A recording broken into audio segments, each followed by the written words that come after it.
मन मनवा तो पंछी भैया जो कबीर कह के गए हैं। ठीक है कि मन तो पंछी जैसा है, इस पे तो अन्नमय कोश मतलब आप शब्द से समझ गए होंगे। अन्न मीन्स खाना पीना भोजन, जो भी हम सारा दिन करते हैं, दिन में 2 या 3 बार खाते हैं। आता है आपका विज्ञानमय कोश।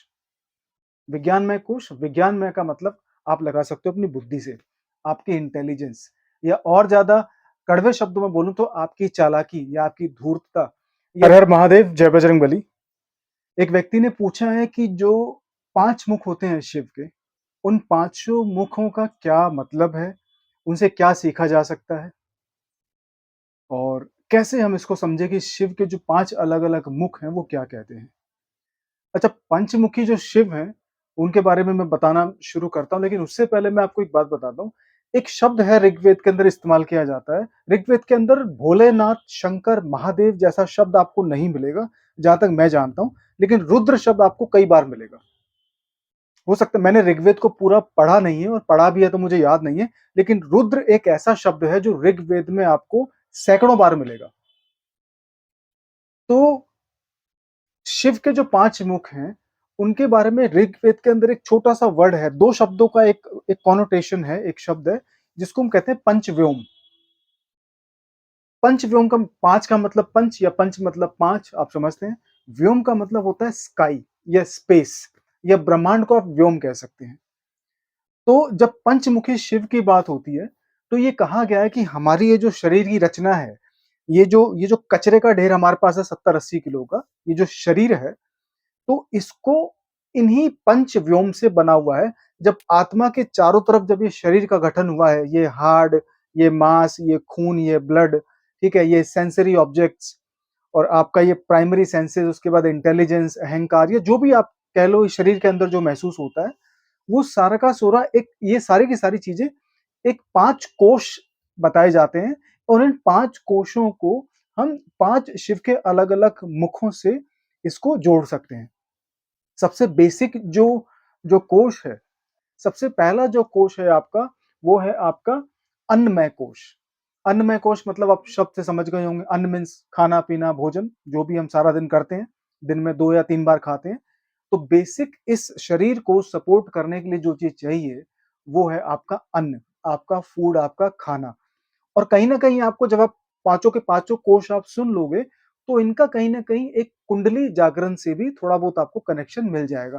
कुंडली में जैसे सबसे निचला जो सबसे शुरुआती लेवल का जो चक्र माना जाता है जिसको मूलाधार कहते हैं, उससे भी आप इसको कहीं ना कहीं जोड़ सकते हैं। लेकिन पंच जो कोश हैं, जो ये जो 5 आपके जो कोश हैं, ये थोड़ा सा बाहरी तौर पर शरीरों को बताते हैं। ये एक अलग लेवल का इंटरप्रिटेशन है, वो एक अलग पद्धति है जो कुंडली है। तो पहला जो आपका जो कोश है उसको कहते हैं अन्नमय कोश। अन्नमय कोश की तो आपको पता है सारी दुनिया भागा दौड़ी में लगी है भैया। सुबह से शाम तक आप दाल रोटी कमाने में लगे रहते हो। कोई खुद कमा रहा है, कोई दूसरों से कमवा रहा है, लेकिन कहीं ना कहीं ये जो बेसिक लेवल पे जो स्ट्रगल हो रहा है अपने जीवन को बनाए रखने का, ये अन्नमय कोश की कैटेगरी में आता है। दूसरा आपका आता है प्राणमय कोश।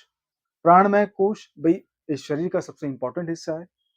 ठीक है, अगर आप प्राण मतलब आपकी आपकी जो सांस है वो हो गई। आप आपका जो जीवन जो चल रहा है आपके अंदर, जो ये जीवन की जो ज्योत आपके अंदर जल रही है, ये प्राण है। ठीक है, तो ये जो कोश आपका आता है ये आपका है प्राणमय कोश। और प्राणमय कोश को अगर हम थोड़ा सा और समझने की कोशिश करेंगे तो आप इसके अंदर मतलब जो अलग अलग योग की जो पद्धति बताई गई है कि प्राण की क्या इंपॉर्टेंस है। ठीक है, प्राण को कैसे आप आत्मा से परमात्मा से जोड़ सकते हैं। वैसे तो पूरा शरीर ही परमात्मा का दिया हुआ है, लेकिन प्राण की बहुत ही अलग इंपॉर्टेंस है, बहुत ही अलग तरीके से प्राणों को देखा जाता है। किसी दिन जिस दिन प्राण छूट जाएंगे उस दिन पता चलता है कि भाई प्राण की क्या इंपॉर्टेंस थी। ठीक है, प्राण की क्या महत्व था हमारे जीवन के अंदर। तो दूसरा जो कोश है आपका वो है प्राणमय कोश। अच्छा, तीसरा जो कोश है वो है आपका मनोमय कोश। मन मनवा तो पंछी भैया जो कबीर कह के गए हैं। ठीक है कि मन तो पंछी जैसा है, इस पे तो किसी का कंट्रोल है नहीं। और दुनिया में जितनी भी प्रॉब्लम्स आपकी लाइफ में, समाज में, या लोगों के घरों में, या लोगों की लाइफ में जो प्रॉब्लम हो रही है वो है मनोमय कोश की वजह से। क्योंकि मन जल्दी से कंट्रोल में नहीं होता। जैसे आपका मन कहता है ना कि ये कर लूं, वो कर लूं, उसे बुला लूं, इसे भेज दूं, इसे अपना बना लूं, इसको अपने से दूर कर दूं, इस पे अपना हक जता लूं, ये तो मेरा है, ये पराया है। ये सारे के सारे जो खेल हैं, ये जो अलग अलग रंग आपको दिखाई देते हैं जीवन के, ये मनोमय कोश की वजह से है। और मन जल्दी से कंट्रोल किसी का होता नहीं है। मन पे कंट्रोल करने वाला तो कोई बिरला कोई संत ही होता है, ठीक है? और हमारे ग्रंथ कह के गए हैं, हज़ारों साल पहले हमारे ऋषि-मुनियों ने, जितने भी हमारे ऋषि-मुनि रहे हैं, जितने भी संत रहे हैं, आध्यात्मिक गुरु रहे हैं, उन्होंने या फिर हमारे ग्रंथों का जो निष्कर्ष है, वो भी मन के ऊपर ही है, ठीक है? मन और बुद्धि और आत्मा, चेतना, इन कुछ चीज़ों के आस-पास हमारे पूरे के पूरे ग्रंथ घूमते हैं। अगर कोई ऋषि हज़ारों सालों की तपस्या करने के बाद आपसे एक शब्द बोलता है कि भई अपने मन पे काबू करना सीखो, अपने मन पे नियंत्रण करना सीखो, तो समझ लो कि इतने सालों की तपस्या के बाद उस व्यक्ति ने ये सब सीखा है। इसीलिए कहा गया है कि मनोमय कोश बहुत ज़्यादा इम्पोर्टेंट होता है और बहुत ज़्यादा सेंसिटिव होता है, इम्पोर्टेंट भी होता है। अगर कंट्रोल से बाहर चला जाए, तो बहुत ज़्यादा प्रॉब्लम्स क्रिएट करता है और ज़्यादातर लोगों का है भी कंट्रोल से बाहर। ये जो मनोमय कोश होता है, इस पे कंट्रोल करना किसी बिरला व्यक्ति का काम होता है, हर किसी के बस की बात नहीं है। और इसके बाद जो चौथा कोश जो आता है, वो आता है आपका विज्ञानमय कोश। विज्ञानमय कोश, विज्ञानमय का मतलब आप लगा सकते हो अपनी बुद्धि से, आपकी इंटेलिजेंस, या और ज़्यादा कड़वे शब्दों में बोलूँ तो आपकी चालाकी या आपकी धूर्तता, या जिस बुद्धि का इस्तेमाल आप समाज में लोगों का फ़ायदा उठाने के लिए, अपनी जेब भरने के लिए, अपने जीवन को आरामदेह बनाने के लिए जो अपनी बुद्धि का इस्तेमाल करते हो, उसको कहते हैं विज्ञानमय कोश। तो जितना भी आप अपने दिमाग का इस्तेमाल कर लो, और ये है बहुत ही निचले स्तर का, जो मैं आपको बता रहा हूँ, ये निचले स्तर की श्रेणी है जितने भी कोश हैं। हालाँकि सबकी अपनी-अपनी इम्पोर्टेंस है, सबकी अपनी-अपनी ज़रूरत भी है। इनमें से एक भी कोश हट जाएगा तो जीवन अधूरा है। मतलब जो जीवन का जो अस्तित्व है वो कहीं न कहीं खतरे में आ जाएगा। आप आप अन्न के बगैर नहीं रह सकते, ठीक है? आप प्राण नहीं रहेंगे तो फिर तो आप एक मृतक शरीर हैं, फिर तो ये मिट्टी का ढेर है अगर प्राण नहीं है। अगर आपका मन नहीं है, तो फिर आपके अंदर जो अंदर झाँकने वाली जो प्रवृत्ति है, जो आपकी चेतना का जो छोटा-सा हिस्सा जो मन है, अगर वो नहीं है तो फिर आप इंसान नहीं हैं।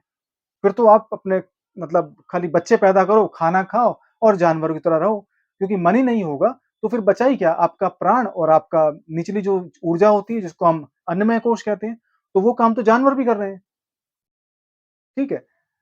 मनोमय कोश से ऊपर जो आपका विज्ञान कोश आता है, वो कहीं न कहीं आपको एक मनुष्य होने का एहसास दिलाता है कि हाँ, हम मनुष्य हैं, हम इंसान हैं और हमने जो समाज बनाया है, वो अलग कैटेगरी का है।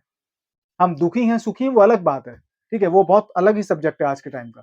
लेकिन हमारा जो विज्ञानमय कोश है, वो आपकी बुद्धि के बारे में बोलता है, वो आपकी इंटेलिजेंस के बारे में बोलता है।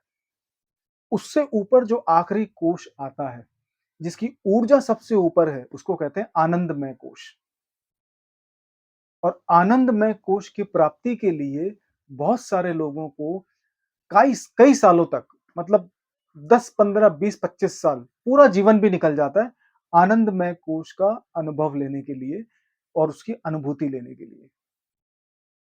तो और आनंदमय कोश का मतलब होता है कि आपकी चेतना परमात्मा से मिल चुकी है जाके, आप अपने आप में ही कहीं न कहीं परमात्मा का एक छोटा-सा रूप बन चुके हो। ये होता है आनंदमय कोश। और आनंदमय कोश की अनुभूति करने वाला जो व्यक्ति होता है, उसको ना तो चिंता होती है अन्नमय कोश की, ना उसे चिंता होती है प्राणमय कोश की, ना उसे चिंता होती है आपकी मनोमय कोश की, ना उसे चिंता होती है विज्ञान कोश की। क्योंकि आनंदमय जो कोश होता है, वो सारे जितने भी कोश होते हैं, उनसे सबसे ऊपर होता है। और आनंदमय कोश जैसा मैंने बताया कि कोई व्यक्ति जो परमात्मा से जाके मिल चुका हो, जिसकी चेतना परमात्मा में विलीन हो चुकी हो, जो सिर्फ़ शरीर को लेके बैठा है, लेकिन मन उसका भगवान में लगा है, महादेव में, तो समझ लो वो आनंदमय कोश है। इसलिए आप बड़े-बड़े ऋषियों को सुनते होंगे, बार-बार वो आनंद, आनंद शब्द का इस्तेमाल करते हैं। वो ये नहीं बोलते कि मज़ा आ रहा है। ठीक है? मज़ा नहीं बोलते, वो ये भी नहीं बोलते कि एन्जॉयमेंट हो रहा है या मुझे भोग-विलास का एहसास हो रहा है, नहीं। आनंद शब्द का मतलब ये होता है कि आप एकदम एक्सट्रीम हाईएस्ट लेवल की आपकी चेतना है और वहाँ पे सुख-दुःख सब चीज़ें समान अवस्था में हैं। उसे कहते हैं आनंदमय कोश। और भोलेनाथ जी के जो पंचमुखी हैं, जो 5 मुख होते हैं, जिनको पंचव्योम कहा गया है, उनका ये मतलब आप निकाल सकते हो, यही मतलब उनका बनता भी है। हर हर महादेव, जय बजरंगबली।